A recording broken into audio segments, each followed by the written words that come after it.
అం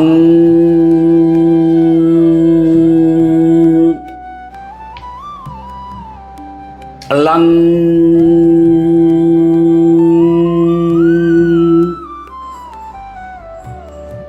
వం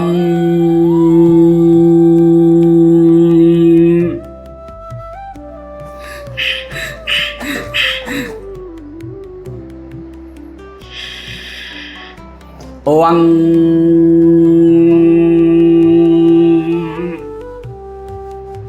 లం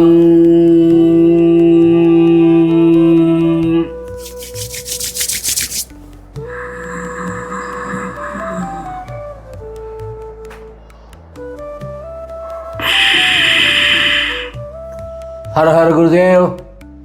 భక్తజనులందరికీ శ్రీకంఠ సదాశివ గురు అనుగ్రహం సిద్ధించుగాక. రక్ష రక్ష మహాదేవ్. మరి ఈరోజు మనం స్వరవిజ్ఞానం సాధన ఎలా చేయాలి నేర్చుకుంటూ తెలుసుకోవాలి. అలాగే దశ మహావిద్యలు, శుద్ధ విద్య, మహావిద్య, శ్రీ విద్య, ఆత్మ విద్య, గురు పరంపర విద్య, థియరీ మరియు ప్రాక్టికల్ అనుభవంతో కూడుకున్నటువంటి సాధన ఎలా చేయాలి.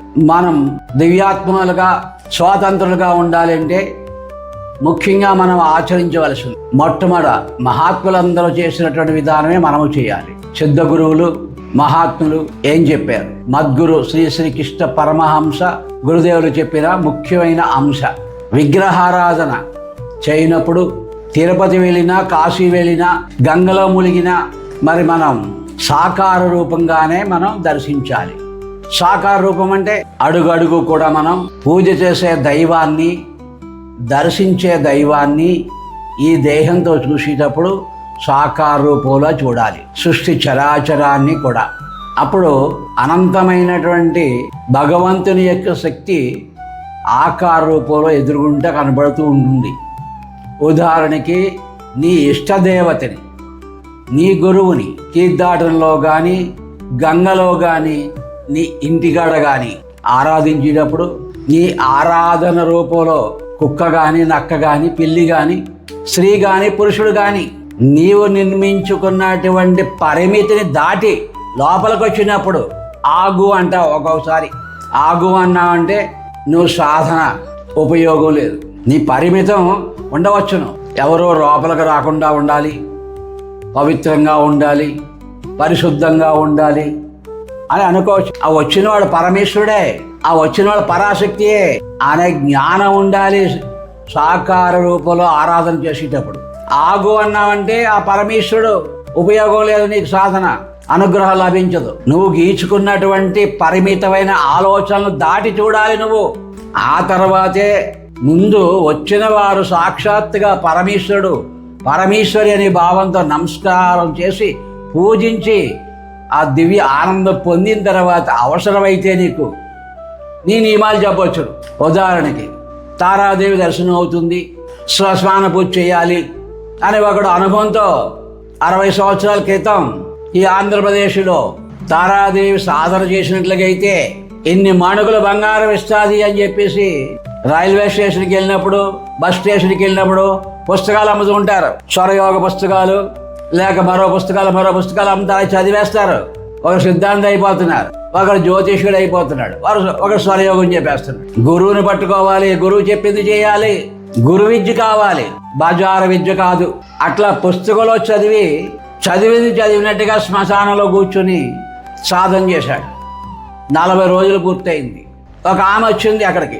ఆమెను అతడు అన్నాడు ఒక మాట, నువ్వు ఇక్కడికి ఎందుకు వచ్చావు ముండకనా అన్నాడు. వెంటనే అతను నాలుగు కట్ అయిపోయింది, నెత్తురు కాగి చచ్చాడు. ఎందుకు? ఆ వచ్చినటువంటి రూపం మరొక స్త్రీతో సంబంధం ఉంది అతనికి.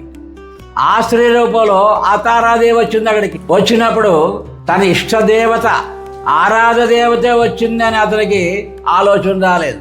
కనుక గురువు లేని విద్య గుడ్డి విద్య అవుతుంది.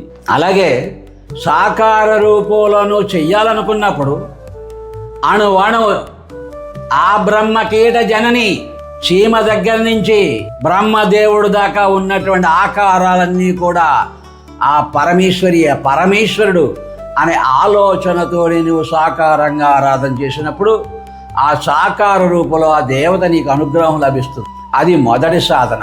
ఇంకా రెండవది స్తోత్ర రూపంలో, మంత్ర రూపంలో, వేద రూపంలో చదివినప్పుడు లలితా శాస్త్రం కానీ, శివశాస్త్రం కానీ, విష్ణు శాస్త్రం కానీ, వేద మంత్రాలు కానీ, బీజ మంత్రాలు కానీ, మాతృక నామాలు కానీ, ఆ నుంచి క్ష వరకు ఉన్నటువంటి నామాలు కానీ స్మరించేటప్పుడు నువ్వు ఏ దేవతనైతే ఆరాధిస్తున్నావో, ఏ దేవతనైతే ఆలోచిస్తున్నావో ఆ దేవత రూపమే శబ్ద రూపంలో ఉందని, శబ్ద రూపం కూడా పరదేవత, ఆ పరమేశ్వరుడే, ఆ పరాశక్తి అనే ఆలోచన నీకు కలగాలి. ఇప్పుడు వీడు మాట్లాడుతున్నది ఈ శబ్దం సాక్షాత్తుగా నీ ఇష్టదేవత శబ్దమే అని గమనించి నమస్కరించగలిగినటువంటి తన్మయత్వం, పరిశుద్ధ బుద్ధి నీకు రావాలి. తిట్టారు, గసిరారు, కోపం వచ్చింది అనుకోరాదు.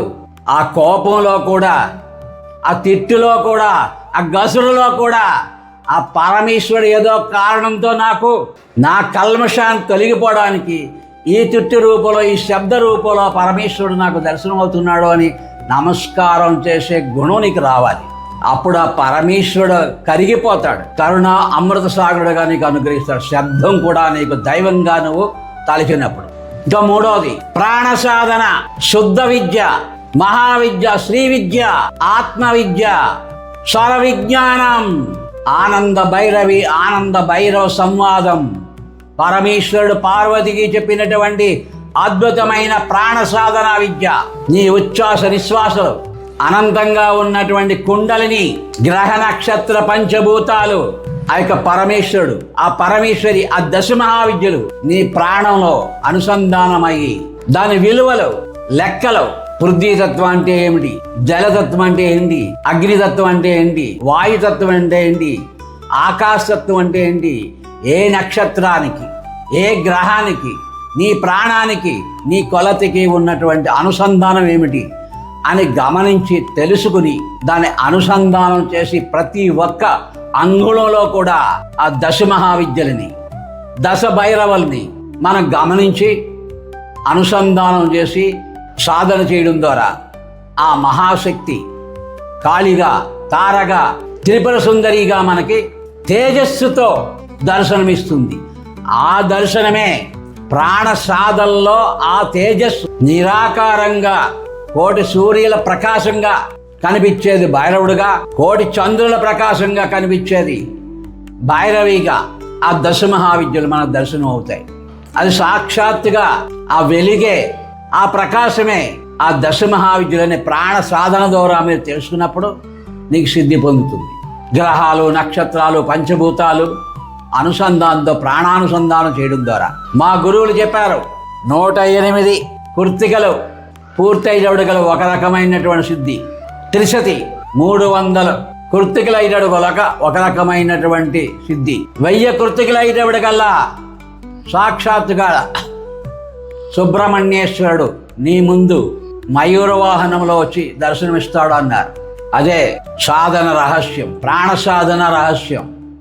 సమయమెరిగి, తత్వమెరిగి నీ లగ్నానికి సూర్యుడి ప్రవేశించినప్పుడు, నీ లగ్నాధిపతిలో సూర్యుడి ప్రవేశించినప్పుడు, చంద్రుడు ప్రవేశించినప్పుడు, సూర్య చంద్రుల అనుసంధానం అయినప్పుడు ఆ సాధన సంవత్సరానికి 12, 9 సంవత్సరాలకి 108 అలా నీ జీవితంలో సాధన చేసినప్పుడు ఒక్కొక్క సిద్ధి, ఒక్కొక్క శక్తి, ఒక దైవశక్తి మీ కైవసం అవుతుంది. తద్వారా పరమేశ్వరుడు ఆ దశ మహావిద్యలు మనకి అనుగ్రహం లభిస్తుంది. అలాగే జీవితంలో గురువు అనుగ్రహంతో లలితా సహస్రనామానికి కమలాత్మికని సంపుటీకరణ చేసి సాధన చేయడం ద్వారా 108 మంది దంపతులకి ఈ ఆశ్రమంలో కమలాత్మిక సాధన చేయడం ద్వారా లలితా సహస్ర సంపుటీకరణ, ఆ బీజాక్షర సంపుటీకరణ ఎలా చేయాలి, ఒక్క లలితా సహస్రనామం శుద్ధ విద్యగా మహావిద్యని 108 రోజులు సాధన చేసేటప్పటికల్లా 108 మంది దంపతులకి ఈ ఆశ్రమంలో సాధన చేసి ఆ కమలాత్మిక అనుగ్రహం లభించేటటువంటి అనుభవం ఈ ఆంధ్రప్రదేశ్లో ఉన్నారు. ఈరోజు వారందరూ కూడా కోటీశ్వరులుగా ఉన్నారు. ఆ సాధన ఫలితం నా ఆరాధ్య దేవతకి, బాలా త్రిపుర సుందరికి బంగారు కిరీటాన్ని చేయించడానికి శక్తి కలిగింది. వజ్ర నేత్రాలు పెట్టడానికి శక్తి కలిగింది ఒక కమలాత్మిక సాధన లలితా సహస్ర సంపుడీకరణ. ఉత్తర పీఠాధిపతి శ్రీకంఠ శ్రీ సదాశివుడు అప్పుడు 6 సంవత్సరాల వయసు. 108 మంది దంపతులకి 1000 మందికి అన్నదానంతో రంగరంగ వైభవంగా జరిగింది. కమలాత్మిక అనుగ్రహం, అనుభవం, వైరాగ్యము, త్యాగము, సేవ అనే మాట మీద ఈ రోజు వరకు నోరు విప్పలేదు. 4 గోడల మయాన్ని తపస్సు చేసుకుంటూ ఉన్నాం.